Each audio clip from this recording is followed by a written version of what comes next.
Bom, vamos começar a falar de congruência, então. Primeiro, vamos fazer uma abordagem intuitiva.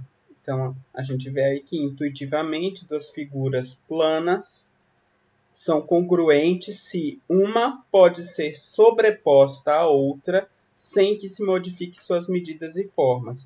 Então, por exemplo, essas duas figuras aqui em branco, você consegue sobrepor elas, né, desde que você pegue uma é espelhado da outra, né? Então você toma a reflexão dela e depois sobrepõe aqui uma em cima da outra. Mesma coisa com círculos, certo? A gente sempre consegue sobrepor dois círculos desde que eles tenham o mesmo raio, né? Então essa é a noção intuitiva.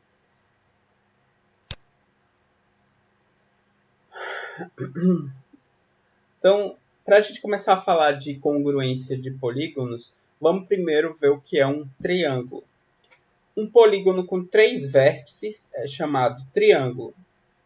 Alguns triângulos são de especial interesse, tá? Então, são triângulos que a gente vai ver em muitas situações e que, por isso, eles recebem nomes especiais, né? Por exemplo, o equilátero, que tem três lados iguais, o retângulo, que possui um ângulo reto, e, enfim, todos esses que estão aí listados. A gente vai usar essa notação aqui para referir a triângulo, tá? Então, a gente usa um triângulozinho aqui, né? E os vértices do triângulo, tá certo?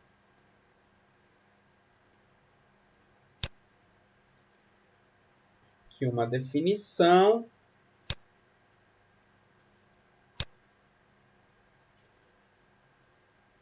Então, dois triângulos, ABC e A', B', C', são congruentes se existe uma correspondência.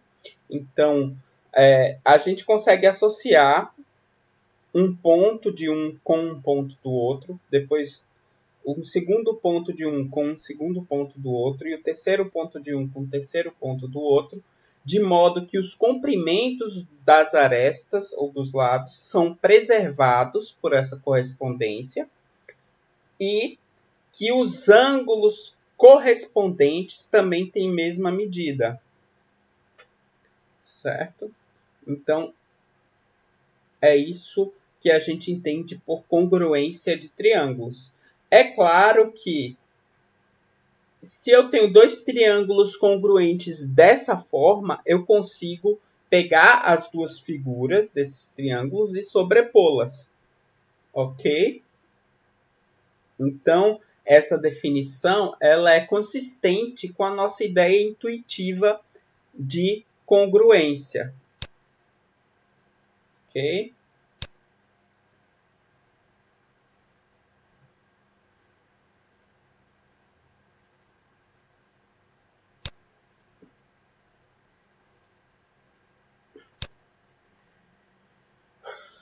Bom, aqui tem uma figura para ilustrar o que significa essa correspondência, né? Então, eu coloquei aqui setinhas indicando que o ponto A corresponde ao ponto A', o ponto C corresponde ao ponto C' e o ponto B corresponde ao ponto B'. Além disso, nota que eu representei aqui os ângulos correspondentes para a gente ver que tem mesma medida. Então, o ângulo que está no vértice A tem mesma medida que o ângulo que está no vértice A'. O ângulo que está no vértice B tem mesma medida que o ângulo que está no vértice B'. O ângulo que está no vértice C tem mesma medida que o ângulo que está no vértice C'. E, da mesma forma, os comprimentos, ou seja, o comprimento AB tem mesma medida, né? A aresta AB tem mesma medida que a aresta B', a aresta CB tem mesma medida que a aresta C', e a aresta CA tem mesma medida que C', A', tá? Então, esses tracinhos são para demonstrar a correspondência de medidas. A notação está aí, tá? o congruente, a gente vai usar essas três linhas aqui paralelas, né? Para dizer que um triângulo é congruente ao outro. Bom, agora a gente vai ver algumas propriedades de congruência de triângulos. Então, a primeira é a propriedade reflexiva, ou seja, todo triângulo é congruente a si mesmo. Como é que a gente faz para verificar que dois triângulos são congruentes? Bom, a gente precisa de uma correspondência entre os vértices, né, que faça a relação entre lados de mesma medida e ângulos de mesma medida também. Então, nesse caso, a gente quer mostrar que um triângulo sempre é congruente a ele mesmo. Então, a gente precisa construir essa correspondência para demonstrar a propriedade reflexiva. Qual vai ser essa correspondência? Vai ser a correspondência identidade. Ou seja, eu vou pegar o vértice A e mandar no vértice A, o vértice B vai mandar no vértice B, o vértice C vai mandar no vértice C. Essa é uma correspondência do triângulo ABC nele mesmo. E é claro que ela vai mandar o ângulo do vértice A no ângulo do vértice A, então obrigatoriamente tem mesma medida, porque são iguais. O ângulo do vértice B no ângulo do vértice C, B, e o ângulo do vértice C no ângulo do vértice C. Então, todas as imagens por essa correspondência vão ter mesma medida. Da mesma forma, os comprimentos também. Então, o lado AB, por essa correspondência, é mandado no lado AB. E é claro que o lado AB tem a mesma medida que ele mesmo, tá? E assim por diante. Então, dessa forma, a gente verifica a propriedade reflexiva. A próxima propriedade, para quem já estudou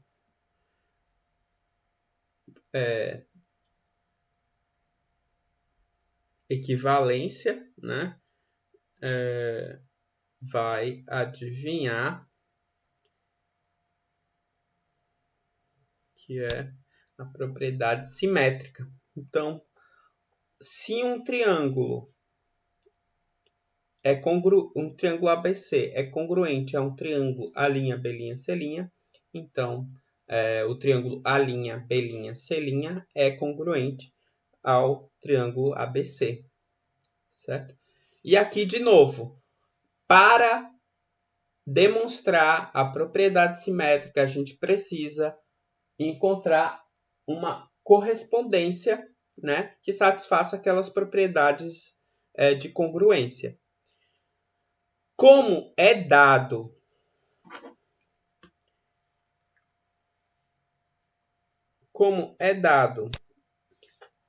a primeira congruência é dada, então ABC é congruente a A'B', C', então você tem já uma correspondência de A em A', B em B', C em C',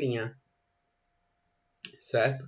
E aí a gente pode tomar a correspondência inversa. A correspondência inversa manda A' em A, B' em B, C' em C. E ela vai obrigatoriamente satisfazer as exigências de congruência. Por quê? Porque a primeira correspondência que é dada de A em A', B em B', C em C', ela já preserva ângulos e medidas. Então, a inversa dela vai ter que preservar ângulos e medidas também. Porque a partir daqui, por exemplo, a gente sabe que o ângulo em A tem medida igual ao ângulo em A'. Portanto, essa correspondência aqui também vai preservar a medida de ângulo, tá? E assim por diante. Então, dessa forma, a gente pode concluir que todo triângulo, se você tem dois triângulos congruentes, né, o primeiro é congruente ao segundo, então o segundo é congruente ao primeiro triângulo, tá? Aqui eu peço para vocês verificarem as propriedades de congruência, tá? Ou seja, escreva o argumento direitinho. Terceira propriedade é transitiva. Então, que se ABC, se o triângulo ABC é congruente ao triângulo A', B', C', então, e a linha B', C' é congruente a A2', B2', C2', então, ABC é congruente a A2', B2', C2', certo? Ou seja, se um triângulo é congruente a um segundo triângulo e esse segundo triângulo é congruente a um terceiro triângulo, então o primeiro vai ser congruente ao terceiro, certo? Então, essa é a propriedade transitiva.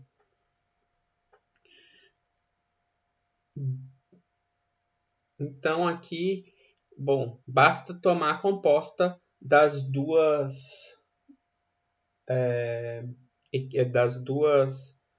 correspondências que já são dadas, certo? Então, eu deixo também aí para você fazer os detalhes como exercício, tá? E mais, né? Por causa dessas três propriedades, simétrica, reflexiva e transitiva, congruência de triângulos é relação de equivalência, tá? Então, congruência de triângulos é relação de equivalência.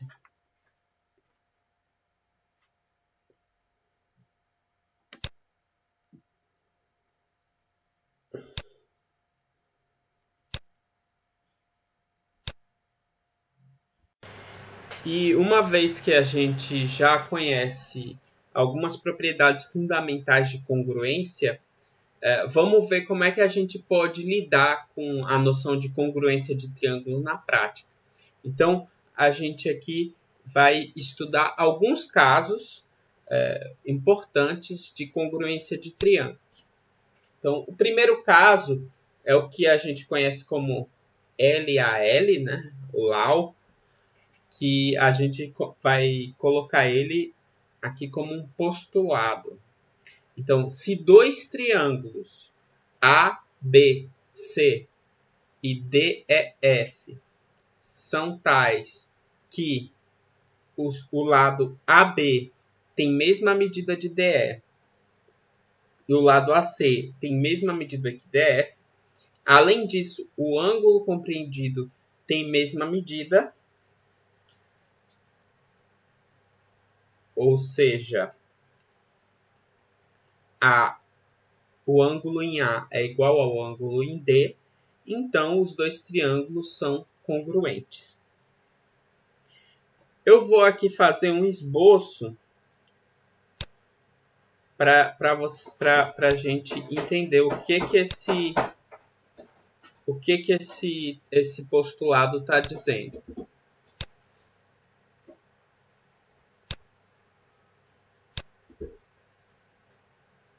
Então, eu tenho dois triângulos aqui, né?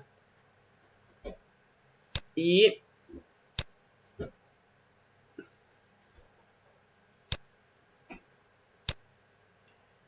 a gente tem o seguinte: suponha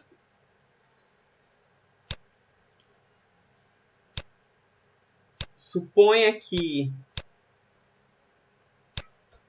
o lado amarelo desse primeiro triângulo ABC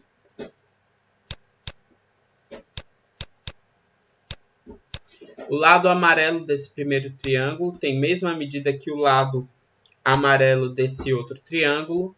O lado verde desse primeiro triângulo tem mesma medida que o lado verde do segundo triângulo. E, além disso, o ângulo compreendido entre eles, então, esse ângulo aqui, tem mesma medida que esse.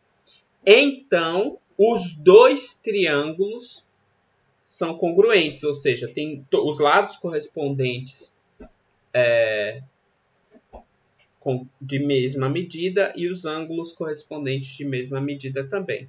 Ok? Então, você tem uma condição sobre dois lados e um ângulo, e você pode concluir que esses dois triângulos vão ser congruentes.